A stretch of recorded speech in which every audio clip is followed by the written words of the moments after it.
Di sebuah sore yang cerah di kampung durian runtuh, Upin dan Ipin tengah duduk di bawah pohon rambutan sambil menggambar peta harta karun hayalan.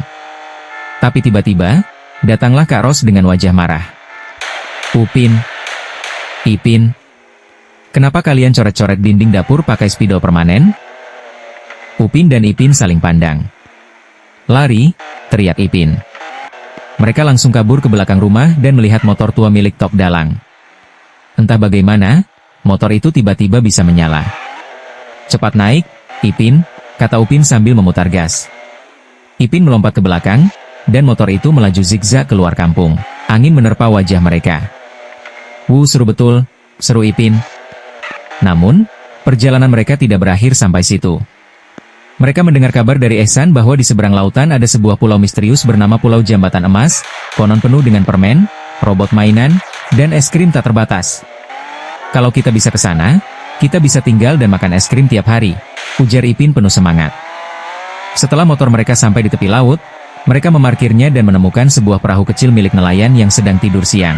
Upin membaca catatan di perahu, silakan pakai kalau darurat Pak Mel. Ini darurat, kata Upin sambil mengangguk mantap. Mereka mendayung selama berjam-jam, melewati ombak tinggi, lumba-lumba meloncat, bahkan nyaris bertabrakan dengan kapal kargo. Tapi semangat mereka tak surut. Di tengah lautan, perahu bocor. Air masuk. Air masuk, teriak Ipin panik. Untungnya, mereka menemukan ember kecil di pojok perahu dan mulai menimba air. Akhirnya, setelah semalaman mendayung, mereka sampai di Pulau Jambatan Emas. Benar saja, pulau itu dipenuhi taman bermain, robot pelayan es krim, dan kolam coklat. Namun, setelah bersenang-senang, mereka mulai rindu rumah, rindu Kak Ros, walau galak, rindu kawan-kawan. Bagaimana kita pulang? Tanya Ipin. Tiba-tiba, dari langit turun helikopter kecil dengan suara yang familiar. Upin, Ipin, naik cepat. Kalian pikir bisa kabur dari Kak Ros? Ternyata Kak Ros menyewa helikopter dan datang sendiri menjemput. Dengan muka malu dan kepala tertunduk, Upin dan Ipin pun pulang. Sejak saat itu, mereka berjanji tidak kabur lagi, kecuali kalau ada petualangan yang lebih seru. Setelah helikopter Kak Ros mendarat dengan keras di halaman rumah, Upin dan Ipin melompat turun sambil tertawa canggung. Hehe. Seru ya, Ipin? Seru, tapi takut juga, Upin. Kak Ros berdiri dengan tangan bersilang, sendok kayu di satu tangan. Kalau kalian kabur lagi tanpa izin, kalian akan cuci baju sebulan penuh. Mereka berdua langsung berdiri tegap. Tak nak. Tak nak. Meski begitu, berita tentang petualangan mereka menyebar cepat ke seluruh kampung. Mel, Jarjit, Ehsan, Fizi, dan Mei Mei semua berkumpul di bawah pohon besar tempat mereka biasa main. Hebatlah kalian, Pulau Jambatan Emas itu kan cuma legenda, kata Ehsan dengan mata terbelalak. Betul. Tapi sekarang kami tahu itu nyata, jawab Ipin sambil menggambar peta baru di tanah. Mereka pun mulai merencanakan misi berikutnya. Tapi kali ini, mereka tidak mau kabur diam-diam. Mereka ingin ajak semua teman, dan buat petualangan yang lebih besar, lebih seru, dan tentu, dengan izin Kak Ros. Upin pun berdiri sambil mengangkat tangan seperti pemimpin pasukan. Kawan-kawan, kita akan bangun kapal sendiri. Kita akan ke pulau itu bersama-sama. Tiba-tiba Mel angkat tangan. Tapi kalian belum bayar perahu Pak Mel yang bocor tuh. Semua tertawa. Petualangan mereka belum selesai.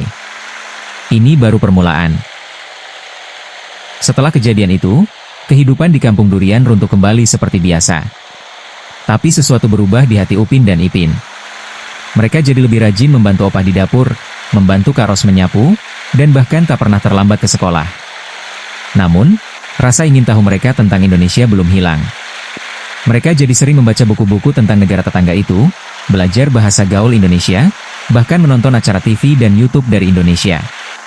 Suatu hari, Kak Ros melihat Upin sedang menulis sesuatu di buku catatannya. Kak Ros, apa yang kamu tulis tuh, Upin? Upin, rancangan liburan keluarga ke Indonesia. Kak Ros mengangkat alisnya, tapi tak marah. Justru, ia tersenyum kecil. Kak Ros, kalau kamu nak ke sana, ajak keluarga. Jangan main lari lagi. Kalau kamu rancang betul-betul, Kak Ros pertimbangkan. Upin dan Ipin pun bersorak kegirangan. Beberapa bulan kemudian, dengan tabungan hasil menang lomba kampung dan menabung uang jajan, akhirnya keluarga mereka benar-benar pergi liburan ke Yogyakarta, Indonesia. Kali ini bersama Kak Ros dan Opah. Mereka mengunjungi Candi Borobudur, naik delman di Malioboro, dan makan gudeg. Opah sangat senang karena bisa berbincang dengan orang-orang sebayanya di pasar, sementara Kak Ros diam-diam menikmati kuliner lokal. Tapi tentu saja, Upin dan Ipin tak lepas dari keusilan mereka. Suatu hari, mereka mencoba meniru penjual angkringan, menjual nasi kucing di depan hotel, tanpa izin Kak Ros. Saat Kak Ros keluar dan melihat mereka sedang dikerumuni turis asing, ia hanya bisa menarik napas panjang. Kak Ros, kali ini saya sabar. Tapi kalau kalian bikin hal gila lagi, saya kirim kalian balik Malaysia jalan kaki. Semua pun tertawa, termasuk Opah yang bangga melihat cucunya belajar hal baru dengan cara yang lebih bijak. Akhir cerita, setelah kembali ke Malaysia, Upin dan Ipin jadi duta kecil pertukaran budaya di sekolah. Mereka bercerita soal pengalaman mereka ke teman-teman, membuat slideshow, dan bahkan mengadakan festival mini bertema Indonesia di sekolah mereka. Petualangan mereka yang awalnya nekat, akhirnya menjadi pelajaran hidup yang berharga.